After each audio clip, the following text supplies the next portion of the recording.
And we are back with the third segment of the GSMC basketball podcast, presented by the GSMC Sports Network. I just had the worst allergies attack off screen, so thank the Lord that you didn't have to see that. But with that second segment out of the way, now we can go ahead and go into the third segment where we talk about the teams that have come back from a 2-0 deficit in the NBA Finals. And like I've said before, there aren't that many teams that have done that. There have only been 5 in recent NBA history, or actually in NBA history in general, that have done that. And we'll start off with most recent, like most recent to last. So here we have the first team on the list, which is the 2021 Milwaukee Bucks. The Bucks, they ended up losing their first 2 games against the Phoenix Suns in 2021. Everybody thought that Chris Paul was going to end up winning his first ever NBA title. They thought Devin Booker was going to get a Finals MVP. Everybody was, going off of the walls crazy for this team.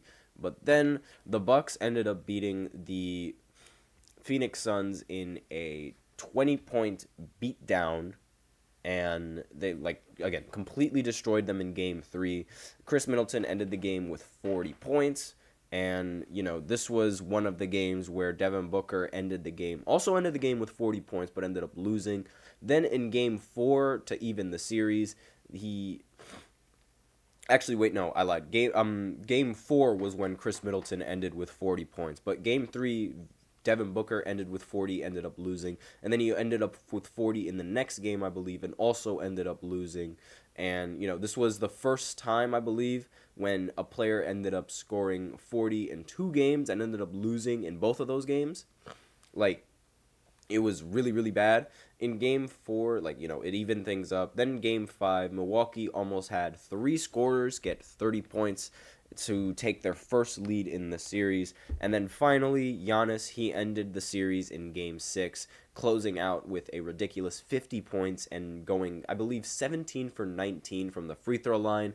He ended up hitting his free throws in the game. That was the biggest story. And honestly, the biggest reason why they ended up winning. He was unquestionably clutch in those games in the series. And this is going to be it's those type of performances that are needed if you want to make these kinds of comebacks. And Giannis ended up winning the Finals MVP. Also, should be noted, Drew Holiday was also a part of this team that ended up, coming back from the 2-0 deficit. And now he's also part of the team that is attempting to, close out after having a 2-0 lead in the series. Now, another interesting stat for the Boston Celtics that is in their favor to win this series and sort of against the Dallas Mavericks is the fact that the Boston Celtics, throughout their entire career as a franchise, they have only lost 1 playoff series after taking a 2-0 series lead, and that was in 2018. When the one time that they lost was in 2018 against LeBron James and his awful Cavs team, but he was absolutely ridiculous in the 2018 playoffs. In my opinion, that was the best basketball player to ever touch the floor, LeBron in 2018. And speaking of LeBron, he is also one of the NBA players on this list that has come back from a 2-0 deficit in the finals. Of course he is. I mean, it's LeBron. And everyone knows his 3-1 comeback in 2016. The 2016 Cavs, they went up against the Golden State Warriors that had a record 73 wins in the regular season. And that team, they ended up going up 2-0 in the series. And, it felt like the sweep was coming after, Cleveland they lost game 1 by 15, and then they lost game 2 by 33.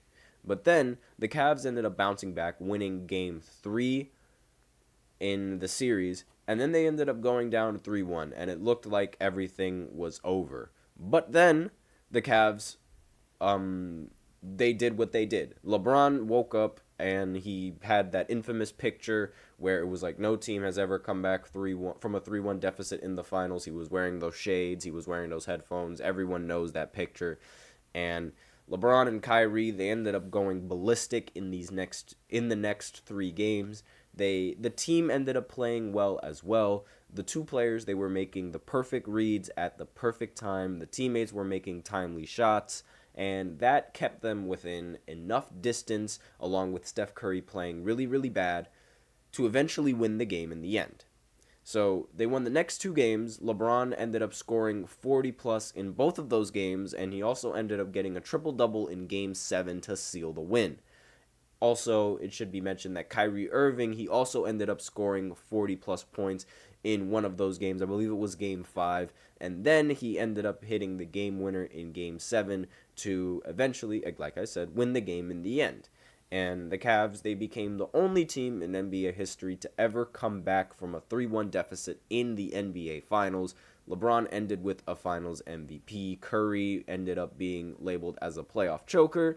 And then the worst offseason in NBA history happened later when Kevin Durant decides to join the Warriors after they lost in the finals. So, yay, basketball. Yay, Kevin Durant.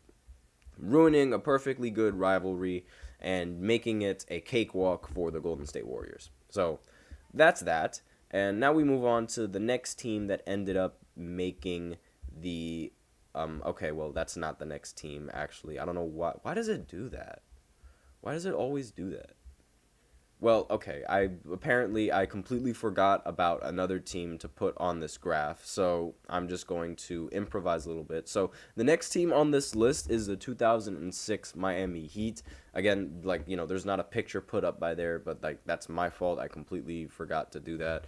And it's one of the more forgettable championships, I guess you could say. Well, at least if you're a Miami fan, it is not one of the most forgettable championships. But a big reason why it's forgotten is because there is a lot of controversy in this final series. Now, I'm not going to really get into the controversy, but let's just say it involved a lot of free throws. So, but this was Wade's first championship and, his only finals MVP on his resume. And, it came against, ironically, the team that ended up beating him in 2011 in his most infamous loss, along with LeBron's most infamous loss. And so D Wade was 24 years old when the Miami Heat made it to the finals for the first time. And he ended up dropping 40 plus points, including 2 game-winning free throws in overtime in Game 5 to take the Miami's first lead of the series. And then in Game 6, he ended up closing out the series, going 10 for 18 from the floor and finishing with 36 points and getting the first of his 3 titles in the NBA. So I'm just going to skim over that just because we are also running out of time and I don't have a graphic up for that. So, whoops, my bad. And let me just go ahead and go over to the other team, which is, jeez, you can't even see his face. Hold on, let me adjust it so you can see his face. There we go. So we have Bill Walton and the 1977 Portland Trailblazers. Yes, the 1977 Portland Trailblazers. I don't know why I messed up the year, I thought I messed up the year, but I didn't. So this was the only championship that the Portland Trailblazers have in their entire history of the NBA, and this is also one of the biggest reasons why Bill Walton is considered as one of the best centers in Portland Trailblazers history. He was responsible for them winning their only championship in franchise history. And, recently he passed away, as you know, so RIP Bill Walton. And honestly, kind of ironic how this is, part of the segment and how they're all sort of intertwined with each other. So, the magnitude of this championship is peak Blazers basketball, is what's, a lot of people really consider that. Now, this road to the finals, it wasn't easy. Now, this included sweeping Kareem Abdul-Jabbar and the Lakers in the Western Conference Finals. Now, that is an achievement in of itself because it's sweeping Kareem is crazy.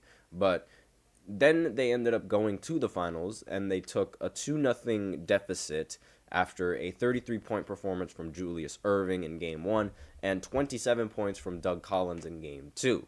But then the series shifted over to Portland, and the flip switched. And when when I say the series shifted over to Portland, I meant it shifted in Portland's favor because, the way that they handled the playoffs with the games, it's a little bit differently back then. And so the Blazers, they ended up they ended up winning back-to-back games in a blowout, and their average margin of victory in both of those games was plus 27. And then over the next two games, Bill Walton proceeded to average 23 rebounds, leading the Blazers to their only championship in franchise history and claiming the Finals MVP in the process. And now the last team on this list, the final team that ended up coming back from a 2-0 deficit in the finals, was also, ironically, the team that ended up beating Jerry West in 1969, the Boston Celtics. So, as I mentioned before, the Celtics are the biggest reason why Jerry West didn't end up winning more championships. And Wilt Chamberlain is also part of this team as well. You can see him on the bottom left of the screen trying to defend Bill Russell and things of that nature. But the Lakers, they ended up taking a 2-0 lead in this series. And, Jerry West, he ended up scoring 53 points in Game 1 and then 41 points in Game 2 to take the 2-0 series lead. And it was, the second consecutive meeting between the Boston Celtics and the Lakers in the finals. And it looked like the Lakers were going to win this series after losing to the Celtics in 1968. But then the Celtics ended up evening the series out after getting 2 straight wins. The Lakers took control of the series with a Game 5 win, and they could have eliminated the Celtics in 6, but then Boston was able to overcome a strong performance from West and Elgin Baylor to force a Game 7. Then John Havlicek turned into a monster in this game, dropping 26 points, 9 rebounds, and 5 assists, while 2 other Boston players reached the 20-point mark, and it was Boston's 11th title in 13 years, which ended up being the last of what was a golden age of Celtics basketball. And again, this was, the team that ended. This was also the time where Jerry West ended up winning the Finals MVP despite losing in the finals, the only time that was done in NBA history. So, it's kind of funny how all of this is intertwined with each other, and, the Dallas Mavericks and their situation needing to come back from a 2-0 deficit. And there weren't many, as you could see, there weren't many teams that were able to make that comeback in the finals. So it's not really looking good for the Dallas Mavericks, especially when I bring up the stat that only LeBron James has been able to beat the Celtics after they took a 2-0 series lead. The fact that has never happened before, and the fact that no other team in the history of basketball has been able to beat the Celtics after the Celtics are up 2-0 in the series is ridiculous to me, because it's like, that is a really crazy stat, and the fact that LeBron is the only one that was able to overcome that stat just adds to his greatness. And with that, we are out of time for this third segment, so now we will go ahead into the fourth segment, which is more Cavs drama, because you can never have too much Cavs drama. This drama is going to be about their new head coach that they're looking for, so I will be right back after this short break. Be sure to stay tuned.